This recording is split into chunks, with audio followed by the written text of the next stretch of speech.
Hello everyone.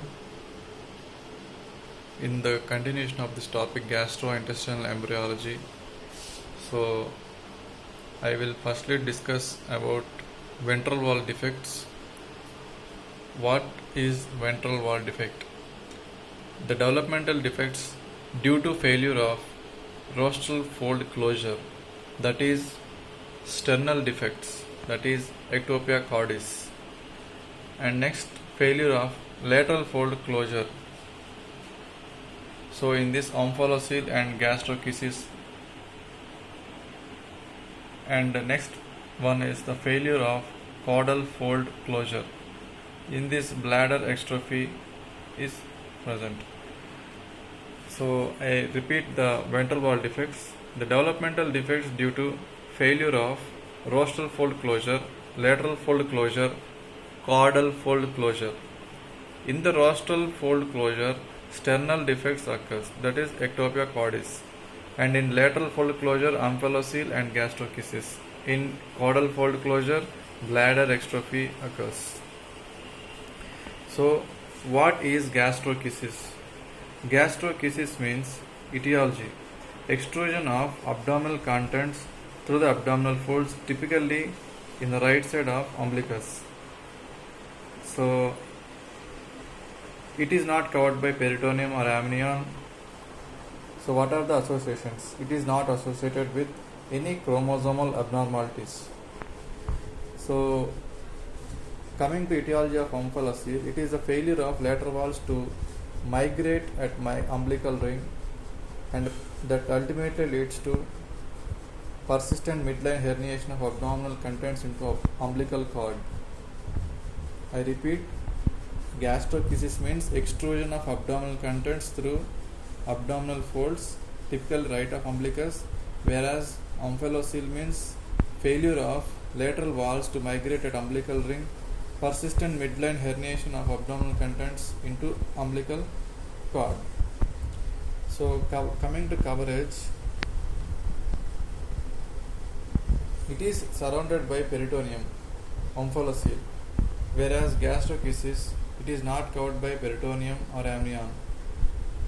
So associations, it is not, gastrocysts are not associated with chromosomal abnormalities, whereas omphalocele, it is associated with congenital anomalies, that is trisomies 13 and 18, and Beckwith syndrome also, it is a congenital anomaly, and other structural abnormalities like cardiac, gastrointestinal, and neural tube are the structural abnormalities.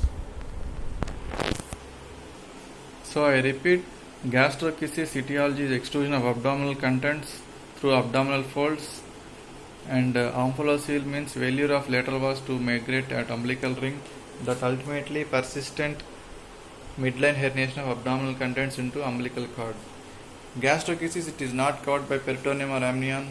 Omphalocele, it is surrounded by peritoneum, that is light grey shiny sac. Whereas associations, it is gastrocysts, it is not associated with chromosomal abnormalities, whereas omphalocele, it is associated with congenital anomalies, that is trisomies 13 and 18, and Beckwith syndrome, Beckwith-Wiedemann syndrome, and other structural abnormalities like cardiac, genital, ureteral, and neural tube. So next one is the congenital umbilical hernia. Failure of umbilical ring to close after physiological herniation of the intestines, and small defects usually close spontaneously. So I repeat, the congenital umbilical hernia is the failure of umbilical ring to close after physiological herniation of the intestine, and the small defects usually close spontaneously. So to summarize the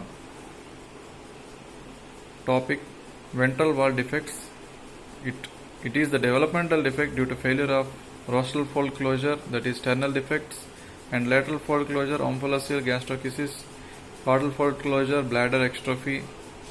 So gastrocysts, it is extrusion of abdominal contents through the abdominal folds, whereas omphalocele means the failure of lateral walls to migrate at umbilical ring, that ultimately persistent midline herniation of abdominal contents into umbilical cord, whereas gastrocase is not caused by peritoneum. Omphalocele means surrounded by peritoneum. Gastrocase means it is not associated with chromosomal abnormalities, whereas omphalocele is associated with congenital anomalies.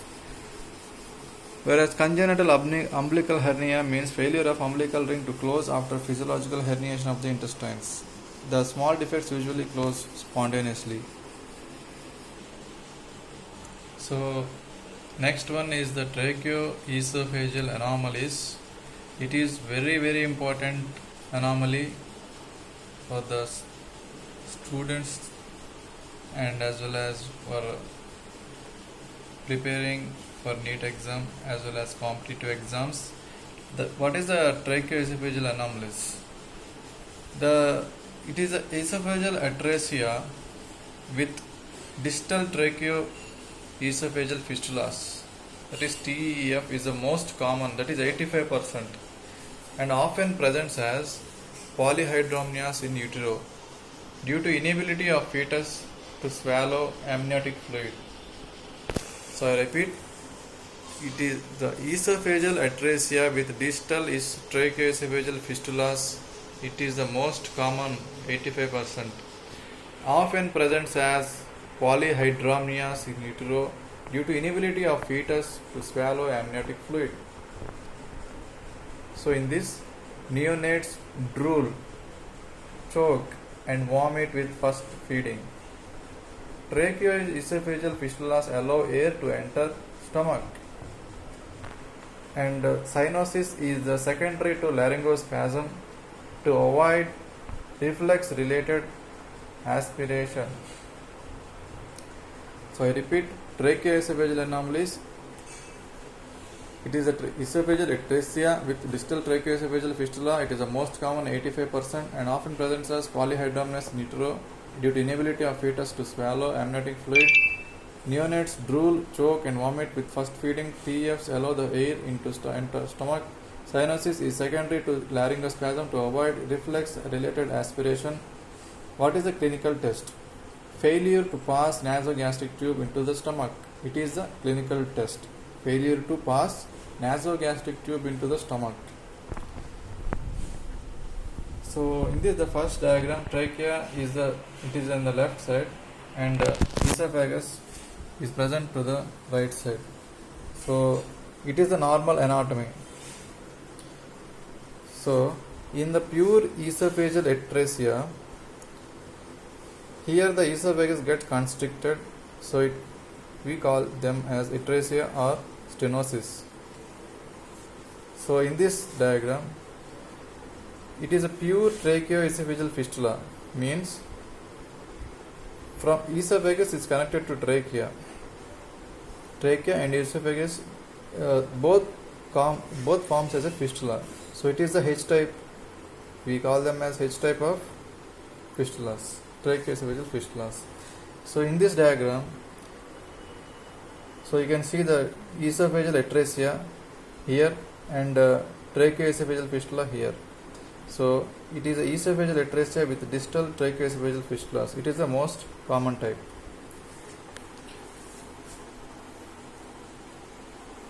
So in the next video, I will discuss about intestinal atresia and hypertrophic pyloric stenosis. It is a short brief video. Please do watch it.